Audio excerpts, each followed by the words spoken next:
Sveiki, esu Tomas. Dėstau Tobulėk Info karjeros akademijoje. After Effects, Premieras ir dirbtinis intelektas. Nuo 16 metų su kolega įkūrėm video gamybos įmonei, kuri užsiėmė būtent reklamų gamybą.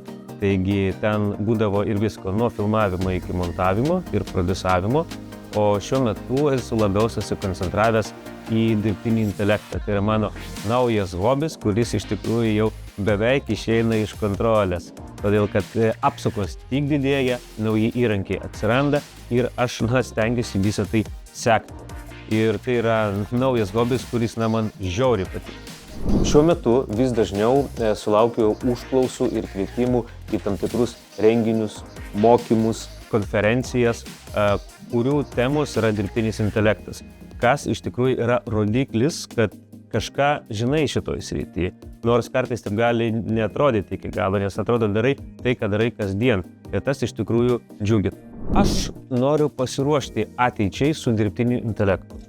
Kadangi nenoriu netikėtumų, nenoriu tokių dalykų, kurių negaliu suprasti. Dėl to nusprendžiau, kad pastoviai stengsiuos sekti naujausius įrankius, juos prisijaukinti ir kad jie dirbtų man, o ne aš turėčiau paskui juos gainytis ir jų bijoti.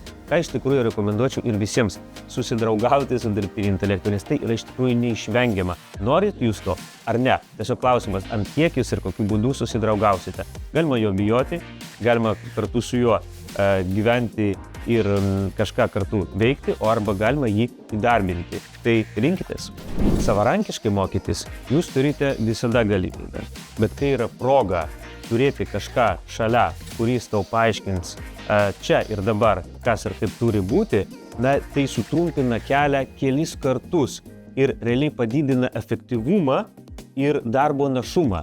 Ką jūs patys savarankiškai bandytumėt narplioti, kas irgi žinoma yra gerai, bet su priežiūra ir konstruktyviais nurodymais gali leisti jums pasiekti daug greičiau jūsų užbrėžtą tikslą. Tiek dirbtinio intelekto, tiek grafinių programų srityje.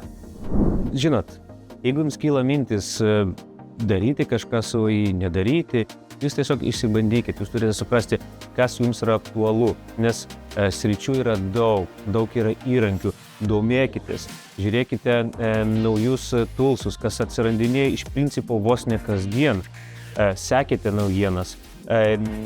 Jeigu anksčiau būdavo nusistovėję dalykai, yra taip ir taip, o dabar ne. Dalykai keičiasi kas mėnesį, kartais kas savaitę ir tai yra svarbu. Nusiteikite, kad kuriant su dirbtiniu intelektu, generuojant kažką, nebūna, kad iš karto gaunate gerą rezultatą. Netgi priešingai tenka peržiūrėti baisiai daug nesąmoningų kadrų, nesąmoningų vaizdų, juokingų vaizdų. Ir iš viso to mes turime atrinkti, rasti tai, kas yra gražu, kas yra faina, kas tinka būtent mūsų situacijai. O žiūrovas, jis matė tik gerą rezultatą, tik galutinį rezultatą. O, kaip čia taip, kokį čia promptą suveidį, kad tau tokį klipą sukūrė. Ir tiesiog tada tu juokiesi vidų ir galvoji, prisimeni visą tą procesą, nuo ko prasidėjo, nuo idėjos. Tada reikia paveiksliukų sugeneruoti, kad būtų faina, o tada animuoti, tada atmesti, kur yra 3 rankos, 8 pirštai, blogi rakursai.